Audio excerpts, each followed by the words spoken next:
Hi hello friends, ಹೇಗಿದ್ದೀರಾ ಎಲ್ಲರಿಗೂ ತುಷು with mum YouTube ಚಾನಲ್ಗೆ ಆತ್ಮೀಯವಾದ ಸ್ವಾಗತ. ಬನ್ನಿ ಇವತ್ತಿನ ವಿಡಿಯೋದಲ್ಲಿ ಈರುಳ್ಳಿ ದೋಸೆ ಯಾವ ರೀತಿ ಮಾಡೋದು ಅಂತ ನೋಡ್ಕೊಂಬರೋಣ. ಮೊದಲನೇದಾಗಿ ನಾನಿಲ್ಲಿ ಒಂದೆರಡು ಮೀಡಿಯಮ್ ಸೈಜ್ ಈರುಳ್ಳಿನ ಚಿಕ್ಕದಾಗಿ ಕಟ್ ಮಾಡಿ ಇಟ್ಕೊಂಡಿದ್ದೀನಿ. ಹಾಗೆ ಒಂದೆರಡು ಹಸಿಮೆಣಸಿನ್ಕಾಯಿನ ಚಿಕ್ಕದಾಗಿ ಕಟ್ ಮಾಡಿ ಇಟ್ಕೊಂಡಿದ್ದೀನಿ. ಒಂದೆರಡು ಕ್ಯಾರೆಟ್ ತುರಿದಿಟ್ಕೊಂಡಿದ್ದೀನಿ. ಹಾಗೆ ಸ್ವಲ್ಪ ಕೊತ್ತಂಬರಿ ಸೊಪ್ಪು ಮತ್ತು ಕರಿಬೇವಿನ ಸೊಪ್ಪನ್ನು ಸಹ ಚಿಕ್ಕದಾಗಿ ಕಟ್ ಮಾಡಿ ಇಟ್ಕೊಂಡಿದ್ದೀನಿ. ಹಾಗೆ ಅದರ ಜೊತೆಗೆ ನಾನಿಲ್ಲಿ ದೋಸೆ ಹಿಟ್ಟನ್ನು ತೊಗೊಂಡಿದ್ದೀನಿ.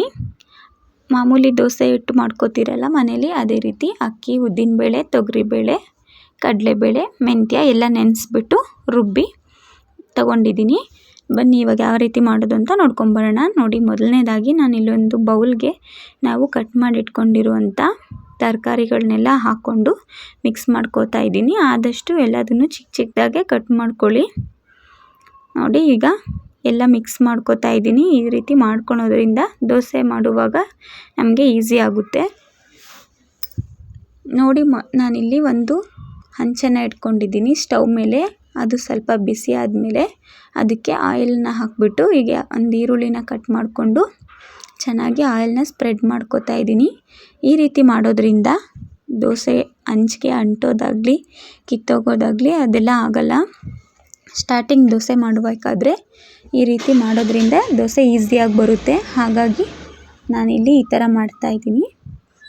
ನೋಡಿದ್ರಲ್ಲ, ಈಗ ಹಂಚು ಚೆನ್ನಾಗಿ ಕಾಯೋದಕ್ಕೆ ಸ್ವಲ್ಪ ಬಿಡೋಣ. ಚೆನ್ನಾಗಿ ಹಂಚು ಕಾದ್ಮೇಲೆ ಅದಕ್ಕೆ ದೋಸೆ ಹಿಟ್ಟನ್ನು ಹಾಕೋಬೇಕಾಗುತ್ತೆ. ನೋಡಿ, ನಾನಿಲ್ಲಿ ಸ್ವಲ್ಪ ದೋಸೆ ಹಿಟ್ಟನ್ನು ಹಾಕೋತಾ ಇದ್ದೀನಿ.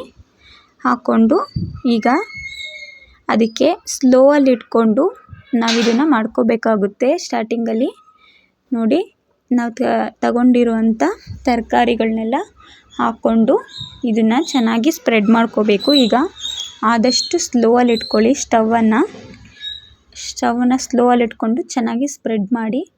ಎಷ್ಟಾಗುತ್ತೋ ಅಷ್ಟು ಸ್ಪ್ರೆಡ್ ಮಾಡೋದಕ್ಕೆ ಟ್ರೈ ಮಾಡಿ. ದೋಸೆ ತೆಳ್ಳಗಾದಷ್ಟು ಚೆನ್ನಾಗಿ ಬೇಯೋದಕ್ಕೆ ಈಸಿ ಆಗುತ್ತೆ. ದಪ್ಪ ಇದ್ದರೆ ಒಳಗಡೆ ಬೇಯೋದಿಲ್ಲ ಬೇಗ.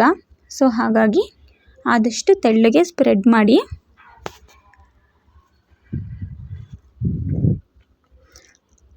ನೋಡಿ, ಈ ರೀತಿ ಸ್ಪ್ರೆಡ್ ಮಾಡಿಬಿಟ್ಟು ಇದಕ್ಕೆ ನಾನು ಸುತ್ತ ಆಯಿಲ್ನ ಹಾಕೋತಾ ಇದ್ದೀನಿ. ಆಯಿಲನ್ನು ಹಾಕ್ಕೊಂಡು ಒಂದು ಪ್ಲೇಟ್ ಮುಚ್ಚಿ ಸ್ಲೋವಲ್ಲೇ ಬೇಯೋದಕ್ಕೆ ಬಿಡೋಣ. 2 to 3 ಮಿನಿಟ್ಸ್ ಆದರೂ ಮಿನಿಮಮ್ ಇದನ್ನು ಬೇಯಿಸ್ಕೋಬೇಕಾಗುತ್ತೆ. ನೋಡಿ, ಈಗ ದೋಸೆ ಒಂದು ಸೈಡ್ ಬೆಂದಿದೆ. ನೋಡಿ, ಎದ್ದೊಳ್ತಾ ಇದೆ ಅಂದರೆ ಬೆಂದಿದೆ ಅಂತ ಅರ್ಥ.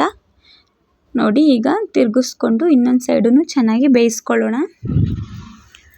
ನಾವು ಈ ಈರುಳ್ಳಿ ಇದೆಲ್ಲ ಹಾಕಿರೋದ್ರಿಂದ ಸ್ವಲ್ಪ ದೋಸೆ ದಪ್ಪ ಇರುತ್ತೆ. ಹಾಗಾಗಿ ನಾವು ಆದಷ್ಟು ಪೇಷನ್ಸಿಂದ ಇದನ್ನು ಬೇಯಿಸ್ಕೋಬೇಕಾಗುತ್ತೆ ಒಳಗಡೆ ಎಲ್ಲ. ನೋಡಿ, ಏನಿಲ್ಲ ಅಂದರೂ ಮಿನಿಮಮ್ ಇದನ್ನು ಒಂದು 3 ರಿಂದ 4 ನಿಮಿಷನಾದರೂ ನಾವು ಬೇಯಿಸ್ಕೋಬೇಕಾಗುತ್ತೆ. ಇಲ್ಲಾಂದರೆ ಒಳಗಡೆ ಎಲ್ಲ ಹಸಿಯಾಗಿ ಹಾಗೇ ಇರುತ್ತೆ, ಬೆಂದಿರೋದಿಲ್ಲ. ಸೊ ಹಾಗಾಗಿ 2 ಸೈಡೂ ನೀಟಾಗಿ ಬೇಯಿಸ್ಕೊಂಡು ತೆಗಿಬೇಕಾಗುತ್ತೆ. ನೋಡಿ, ಈಗ ತೋರಿಸ್ತಾ ಇದ್ದೀನಿ ಬೆಂದಿದೆ, ಯಾವ ರೀತಿ ಬೆಂದಿದೆ ಅಂತ ನೋಡ್ಕೊಳ್ಳಿ. ನೋಡಿದ್ರಲ್ಲ, ತುಂಬ ಅಂದರೆ ತುಂಬಾ ಸಿಂಪಲ್ಲು. ಈ ರೀತಿ ನೀವು ಬೆಳಗ್ಗೆ ನಾಷ್ಟಕ್ಕೆ ಮಕ್ಕಳು ಸ್ಕೂಲಿಂದ ಬಂದಾಗ ಸಂಜೆ ಟೈಮಲ್ಲಿ ದೋಸೆ ಹಿಟ್ಟು ಮಿಕ್ಕಿದ್ರೆ ಈ ರೀತಿ ಮಾಡಿಕೊಡಿ. ತುಂಬಾ ಇಷ್ಟಪಟ್ಟು ತಿಂತಾರೆ ಮಕ್ಕಳೆಲ್ಲ. ಟೇಸ್ಟ್ ಅಂತೂ ಅಷ್ಟೇ ಚೆನ್ನಾಗಿರುತ್ತೆ. ಇದನ್ನು ಹಾಗೆ ಬೇಕಾದರೂ ತಿನ್ಬೋದು ಅಥವಾ ನಿಮ್ಮ ಫೇವ್ರೆಟ್ ಚಟ್ನಿ ಜೊತೆ ಇದನ್ನು ಸರ್ವ್ ಮಾಡ್ಕೊಳ್ಳಿ. ನಾನಿಲ್ಲಿ ಕಾಯಿ ಚಟ್ನಿ ಜೊತೆ ಇದನ್ನು ಸರ್ವ್ ಮಾಡಿಕೊಂಡು ಕೊಡ್ತಾಯಿದ್ದೀನಿ.